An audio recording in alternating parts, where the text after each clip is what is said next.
Hey guys, so sorry about that earlier. I was outside and my internet was not reaching out there. So it was causing my video to glitch. And of course the other issues that comes with, outside noise, everything like that. So I apologize about that. But welcome to my channel. It's your girl Curly Jamaican here with yet another video for you. And today I wanted to kind of touch on how I believe the OTH discharge it affects the veterans' mental health. Right now, I haven't done much research. Actually, I haven't done any research on it. This is just my observation based on things that have been said to me, things that I've seen, things that I've researched in the past. I wanted to go ahead and just discuss that.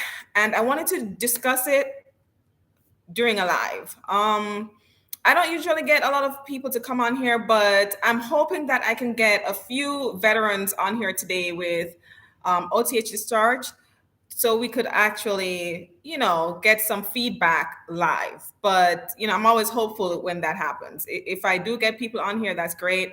If I don't, it's fine, because I do these lives so randomly. No one really knows when I'm going to do it, and it's not like they can actually, think, oh, today's the day that she's going to go live, and I can jump on here and give my feedback. But I would love if, I could get some actual feedback from you guys, because you guys are the voice. You guys know what's happening more than anyone else. So I would love for you guys to get on here.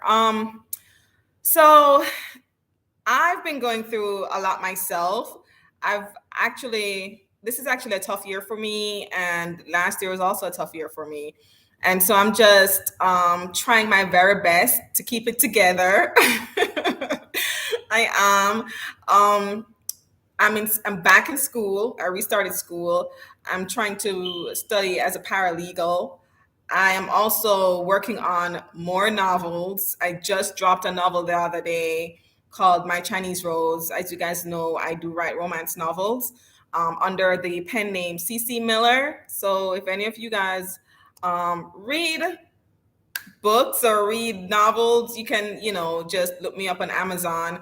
I also have my kids home doing virtual learning, and let me tell you that I've already decided that they're going right back to school. They're going right back to school. I wanted to kind of keep them out of the whole mask mandate, vaccine mandate saga. I wanted to kind of protect them from that.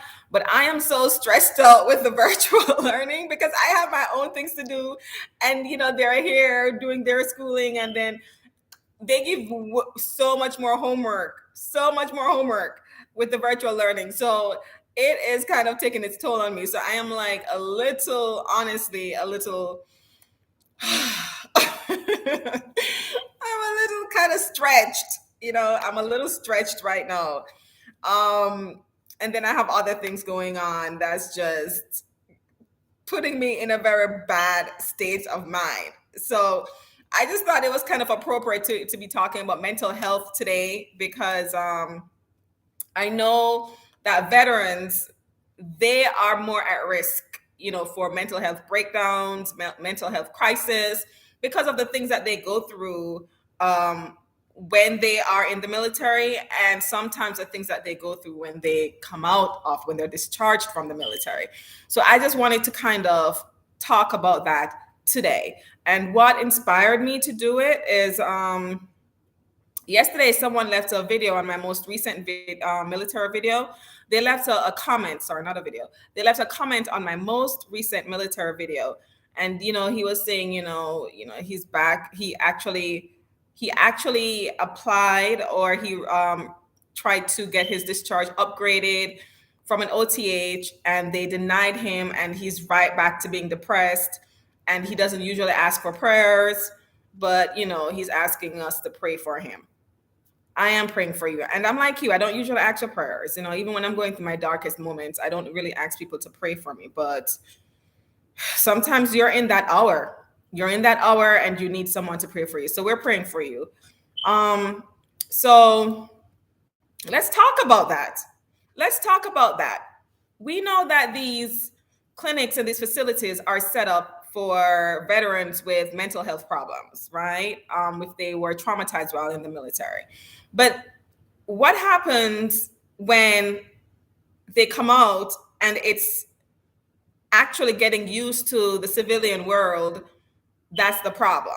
You know, what if that adjustment is what's causing that mental health, that breakdown in mental health?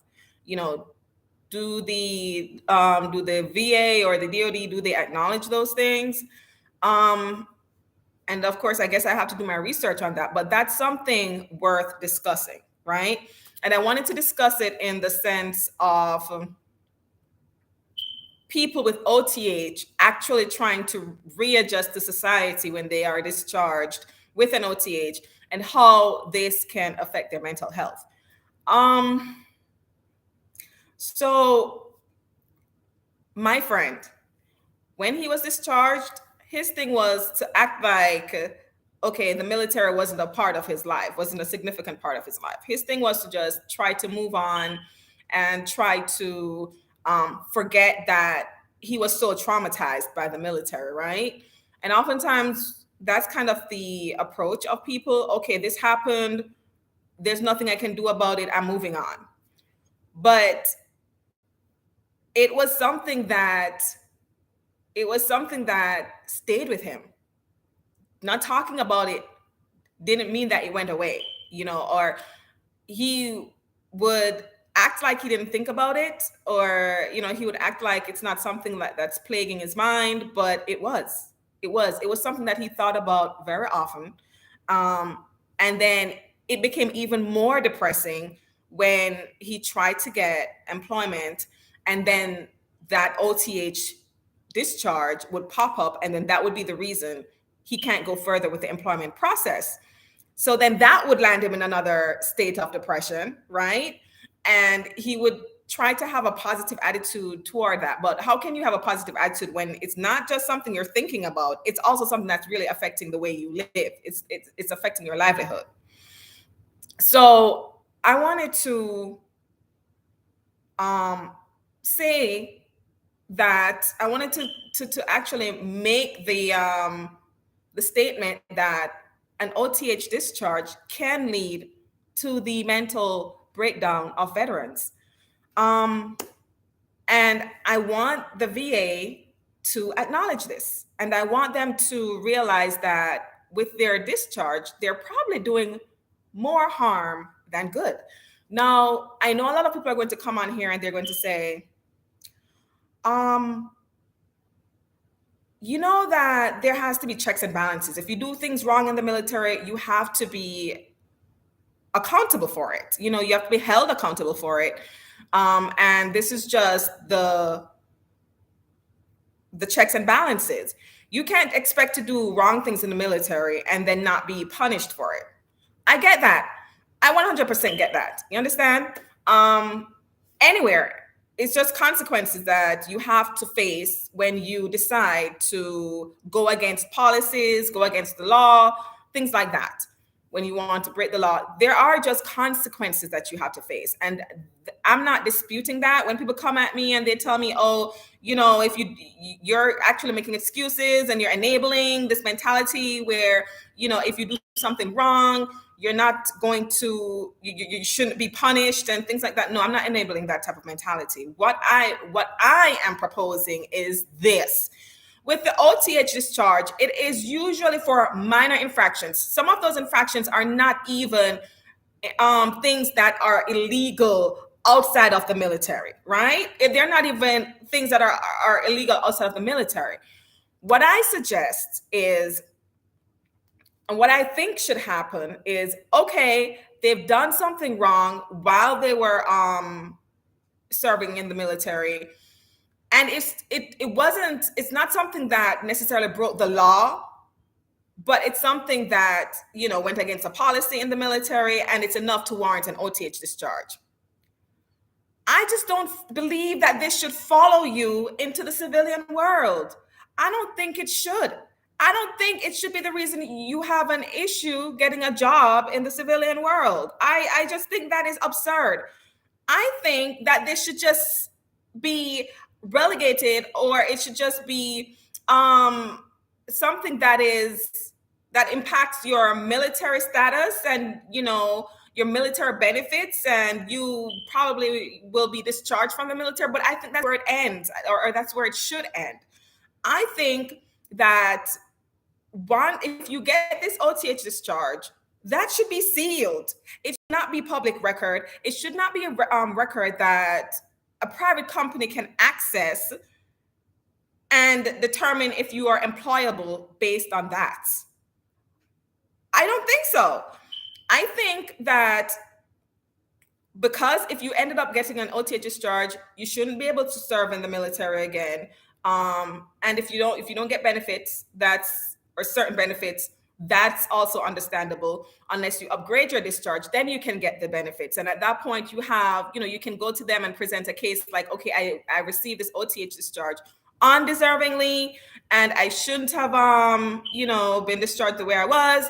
Go ahead and upgrade my discharge so I can get my benefits. That process I am so okay with, right? But I'm not okay with a person getting an OTH discharge after they have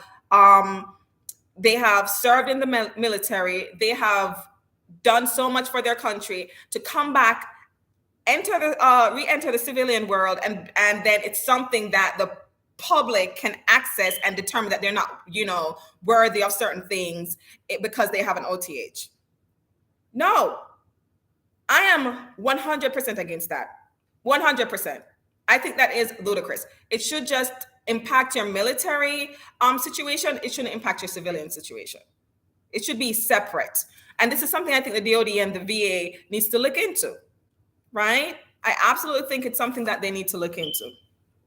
As for like the dishonorable discharge, I 100% get that their situation is different, right? They broke the law, likely in the military, and it's something that also would be illegal in the civilian world. So you end up with this dishonorable discharge, and it's kind of like a felony. And this is something that your employer needs to know. They need to know, right? Much like if you had a felony, they need to know. But like I said, comparing this to an other than honorable discharge, where you might be discharged because you smoked some weed, which, like I said, some of those infractions are not illegal in the states, in some of these states. So I just absolutely think it should just end there, where you sanction or you penalize that veteran or that service member solely within that sphere, within that military sphere. It should never spill over into their civilian life. Now, because it does spill over, what we have happening is a lot of veterans are not only suffering from PTSD because of their time or service in the I am so sorry.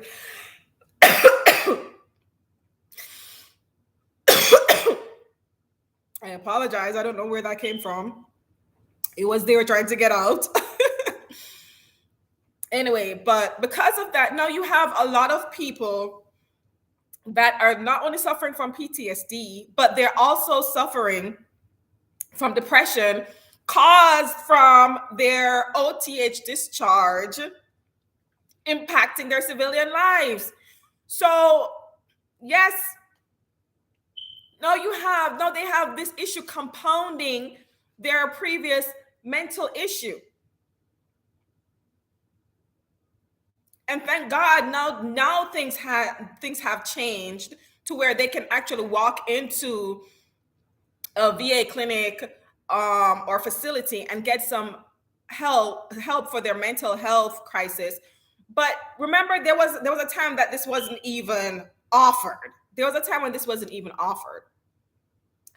So is is the VA going to acknowledge that they are probably worsening or exacerbating a problem with these OTH discharges?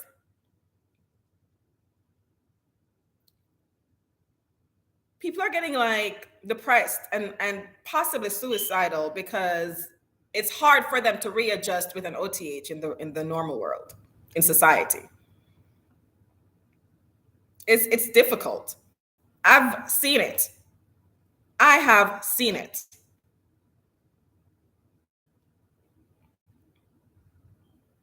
And for all those people who have no compassion, they don't care. All they see is black and white, and it's this or that.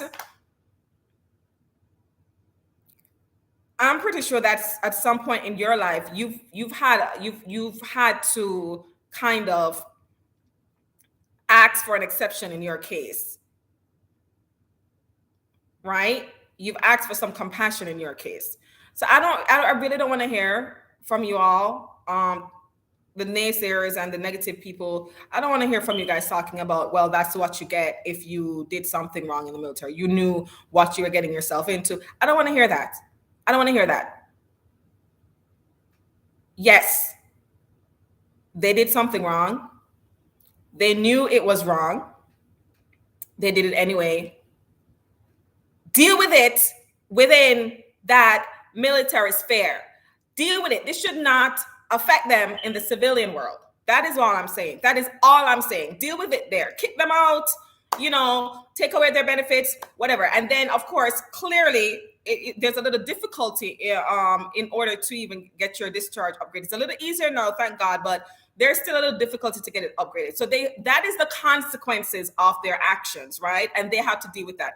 But don't make it worse by making it to where, they have to actually fight the military, but they also have to come out and fight out here too, in order to just have a normal life for something small that they did when they were 21 or 22 years old.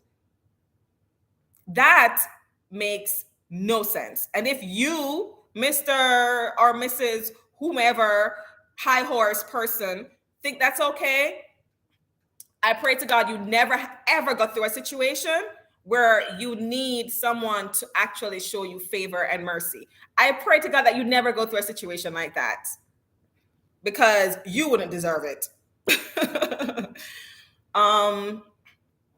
So let me see. Yeah. So I wanted to kind of touch on that. I wanted to again just put it out there that if you are in a place where you are giving up because you have an OTH discharge, you feel like there's no way to fix the problem, there's no way out, don't feel that way. I am telling you that I have been there, not personally, right? And let me just explain my capacity when I say I've been there. My husband, right? So unfortunately, we are no longer together, but we are very good friends. And when we were in the throes of the issues that he, with his OTH discharge affecting his livelihood, I was the one feeling it too. I was feeling it too, whenever he would apply for jobs, he would get all excited. I think I'm going to get this job. It's a good paying job. And then boom, they would tell him, no, we can't hire you because of your OTH discharge. And it would land him in this place, and he wouldn't talk about it. He would act like he's okay. I mean, he was in the military, so he's like a strong-minded person. But I saw it on him. I saw it. I felt bad for him. And then I would always say to him, why don't you just try to get if that's what the problem is, try to get your discharge upgraded. He was like, no, I'm not even going to revisit that. But that's, even with his tone being all nonchalant about it, this man was terrified. He was terrified to go there again. He just wanted to put it all behind him. So I saw what it did to his mental health. I saw what it did to his to him trying to readjust to society. I saw it all. So when I tell you that I know what you guys are going through, I know. I know. And I feel it. And that's the place that is coming from. And I sympathize so much with you guys because I don't think it's deserved at all. I don't think it's deserved at all. No. And, you know, I can tell you that after once he got past the fear, which, like I said, I had to be the one to help him. I had to be the one to submit the papers. I had to be the one to, you know, research and put everything together in order to submit his request to upgrade his discharge. I had to do it. I had to do it because he just wasn't going to put himself through that again. But once we got past that, he got denied. But then an appeal was done, and then they scheduled a hearing, and then it was after that, it was just like a gate opened, a door opened, and he was able to just, you know, reform his life, get his benefits, things like that. So when I tell you guys, don't give up, don't give up, and don't despair. The thing is, with an OTH discharge, you still can get jobs. It might not be the job that you want, but you can still get jobs. Your life isn't over. So don't let it steal your joy. Don't let it take your energy. And I know it's easier said than done, but don't let it impact your mental health in such a detrimental way that it causes you to lose all hope. And if you find yourself feeling this way, please seek help. Seek help. And the good news is, at least the VA have now opened their clinics and their offices and their facilities to people with OTH discharge, with the OTH discharge, so they can walk in and get the help that they need. All right, so that's all I have to say. I hope you guys will give me your feedback. I hope you guys enjoy the video. Let me know if you agree or disagree. But I think if you disagree, I think you are difficult. But it's okay. You can disagree. You know, you can disagree. But thank you so much for watching, guys. Have a fabulous day, and I will try to come on here more often. Like I said, I have to be looking out for my own mental health. My emotional health as well. This year just hasn't been very kind to me, but I'm hopeful. And just like I tell you guys to hang in there, I have to be the voice telling myself to hang in there too. So we're in this together, guys. We're in this together. I will see you all in the next video. Thank you so much for watching. Have a fabulous day. Bye.